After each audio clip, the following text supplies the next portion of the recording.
I'm reviewing every boba chain in New York City in 2025. Look here. Bah!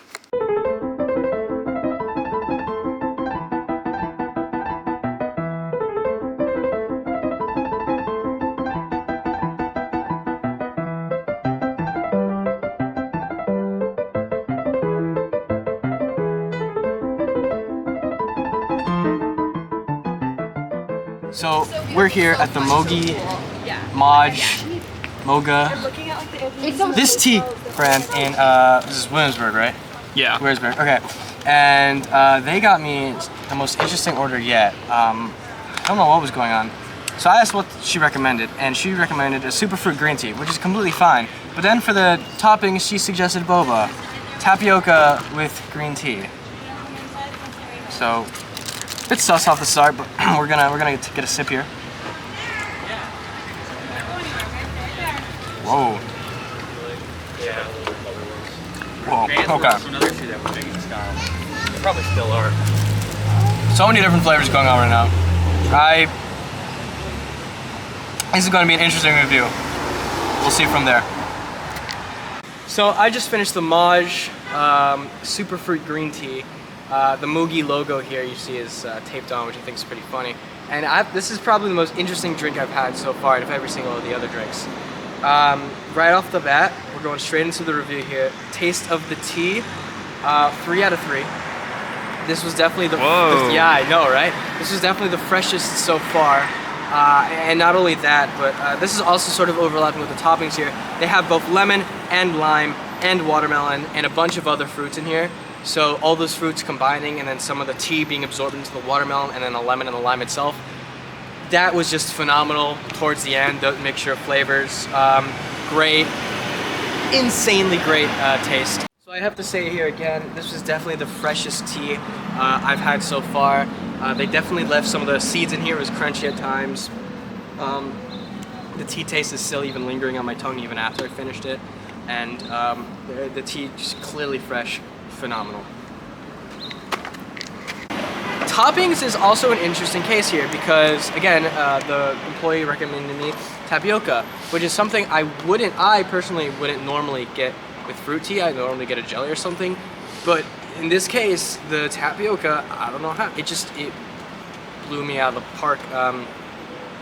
You know, there wasn't a significant brown sugar taste. It wasn't too chewy, it wasn't too small, it was the perfect consistency, at least for me. And it blended actually very well with the fruit tea, which is something that I've seen done poorly in other chains. So for the topping, I guess I'm also gonna have to give this a 3. For the size, I mean, it's definitely on the larger end. Hello cars. Brooklyn. Size, I mean, obviously says I'm hit, it's fine. And there wasn't actually, I don't think there was any ice. I didn't notice any ice. I'll go check that, so great. And then, unfortunately, here's the downside. For the price, this crap is abysmal. $9.40. This is like the most expensive drink I've had so far. Even my Milky was $8.40. The one under that, I believe, was 50 lam. That was around $8. This is $9.40. This is literally almost $10. This is without everything. This is the standard. Like this is blowing my mind. 0 out of 2 for the price. You should be ashamed of yourselves. Yo. However, it is a great drink and worth the price, probably. But you should be ashamed of yourselves. Yeah. So today's total, 8 out of 10. It's great. But the price is not. Okay. To be fair, we're in Williamsburg. This is true. But we're yeah. So who are you? Hey y'all, Oliver here. I actually, well, with this tea I had a pretty decent experience. The sense I get about Möge is that they're very strong in terms of their fruit teas.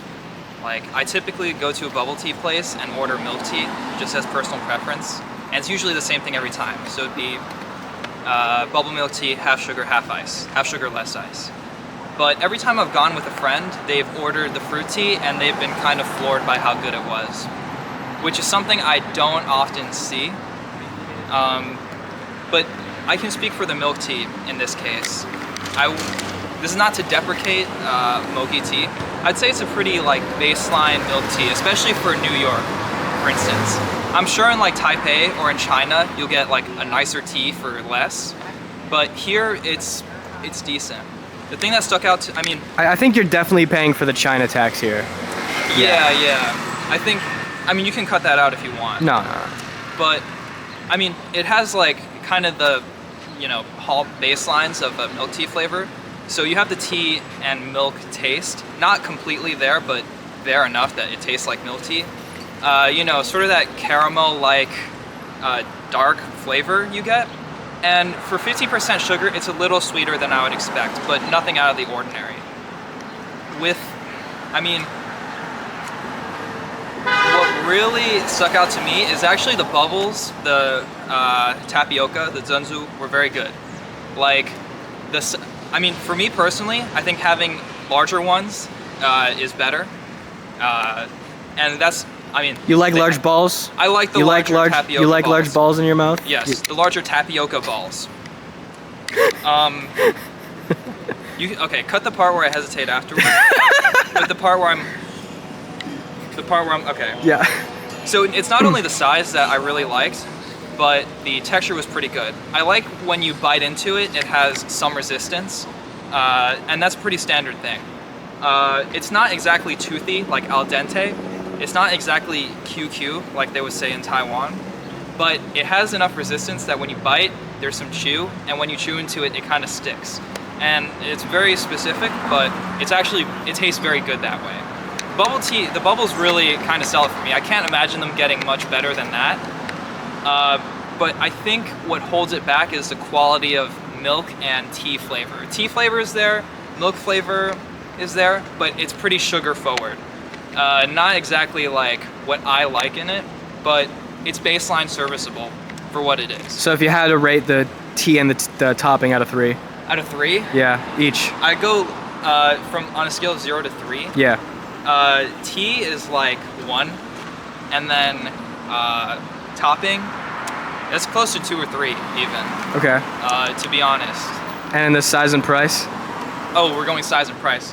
Size-wise, is this the? It's very baseline. Is this the medium? Yeah, this is medium. Okay. So it'd be like 1 or 2. Okay. Probably more like a 1. Price-wise, a bit high for me, because like my standard for this is no more than $5-6. How much was it? I paid $7.55, but I did pay tip, and Okay. Yeah, and tax. 75-cent tip. Okay. What was my price score again? It was. You gave it 1. A 1. Yeah.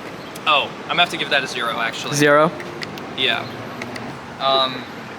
One thing though I will say is that these lids, it's not really their fault that I don't like it, but I just don't mess with these kinds of lids. I like it when you can puncture it with the straw, and it's just that thin plastic right there. There's something about it that makes it taste better. With this, it kind of feels like, this ain't how they do it there. This ain't how they do it.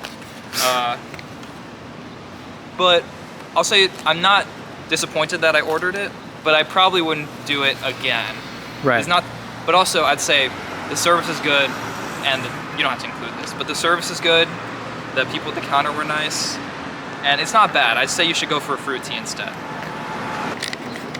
But this is for the milk tea, specifically. Yeah. It's not their strong suit. Yeah. I'll say that. Okay. Yeah, today it's about a 5. Oh, am I going to recount my scores again? You can, yeah. Up to you how you want to do this. Yeah, because I forgot them. Yeah. But it's about a 5 out of 10 cumulatively, which makes sense. 5 out of 10 is like a baseline. I'd say if you go to Möge, get a fruit tea instead.